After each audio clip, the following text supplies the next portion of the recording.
অসমীয়াৰ হেঁপাহৰ আঘোণ মাহ আৰু আঘোণ মাহতে প্ৰতিজন অসমীয়া ব্যস্ত হৈ থাকে সোণোৱালী ধান চপোৱাৰ ক্ষেত্ৰত। আৰু সোণোৱালী ধাননি পথাৰত ইতিমধ্যে হাতত কাঁচি লৈ ধান কটাত ব্যস্ত হৈ আছে কণ্ঠশিল্পী বিপুল চেতিয়াসকল। মই বৰ্তমান উপস্থিত আছোঁ খুমটাই চংকলা অঞ্চলত। চংকলা অঞ্চলৰ পৰা পৰিৱেশটো DY365 দৰ্শকসকলক দেখুৱাইছোঁ। কণ্ঠশিল্পী বিপুল চেতিয়া ফুকনে এনেকৈ হাতত কাঁচি লৈ ধান কটাত ব্যস্ত হৈ আছে। আৰু যিহেতু অসমীয়াৰ প্ৰাণৰ মাহ আঘোণ, প্ৰতিগৰাকী দাৱনী ব্যস্ত হৈ থাকে এই সোণোৱালী পথাৰ ডৰাত। আৰু এনেকৈ কণ্ঠশিল্পী বিপুল চেতিয়া ফুকনে দাৱনীসকলৰ লগত কিন্তু এনেকৈ ধান দোৱাত ব্যস্ত হৈছে। আমি কথা পাতিবলৈ চেষ্টা কৰিম। বিপুল দাৰ কাষলৈ আহিছোঁ। বিপুল দা, যিহেতু হাতত কাঁচি লৈ আজি আপুনি ধান কটাত ব্যস্ত, কোনো গান লিখাত নহয়, কেনে অনুভৱ? বহুত ভাল লাগিছে। পুৰণা হেৰিটো জাগি আহিছে। আমাৰ যিটো পুৰণা হেৰি আছিলে, আমি এতিয়া ধান কাটিয়ে খাই আছিলোঁ, দাইছিলোঁ। এতিয়া আজি এইটো হেৰি পাই খুব ভাল পাইছোঁ তাৰমানে। খেতিৰ লগত জড়িত। এতিয়া আজি মই বহুত ভাল পাইছোঁ তাৰমানে। সেইটো মই মানে ক'বলৈ কোনো হেৰি নাই।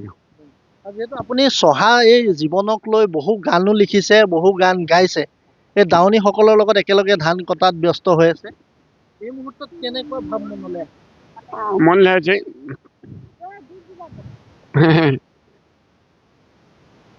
এতিয়া দাৱনীসকলৰ লগত মই একো ক'বই নোৱাৰোঁ।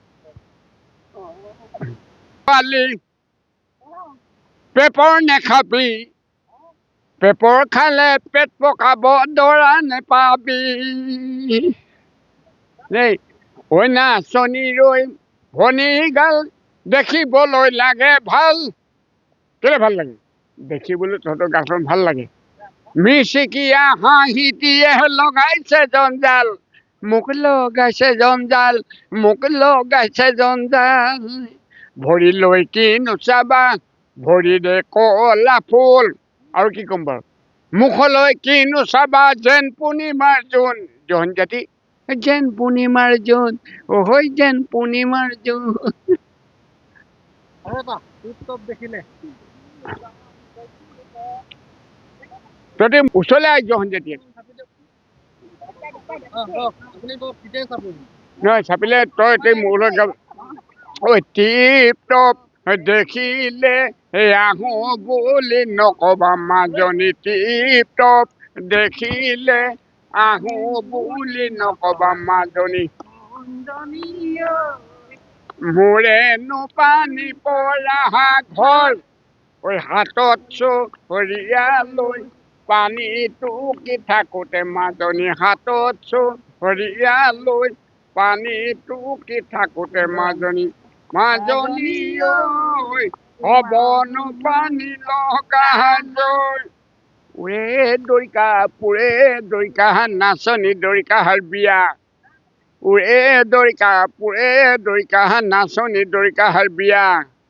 নাচনী দৰিকা বিয়াখন পাতিছে, ছাতি এটা খৰিকা দিয়া ক'ত দিছে ধাননি মাজত। এতিয়া কণ্ঠশিল্পী বিপুল চেতিয়া ফুকন ব্যস্ত হৈ আছে আঘোণৰ পথাৰত। আৰু এনেকৈ ধান দোৱাৰ সমান্তৰালভাৱে কিন্তু অসমীয়া চহা জীৱনৰ যিসমূহ বিহুগীত DY365 দৰ্শকসকলৰ আগত ইতিমধ্যে এনেকৈ তেওঁ গাই শুনালে। আৰু এনেধৰণে ক'ব লাগিব অসমীয়াৰ হেঁপাহৰ আঘোণত প্ৰতিজন অসমীয়া ব্যস্ত হৈছে। আৰু এনেকৈ সোণোৱালী ধাননি পথাৰত ব্যস্ত হৈ আছে কণ্ঠশিল্পী বিপুল চেতিয়া ফুকন।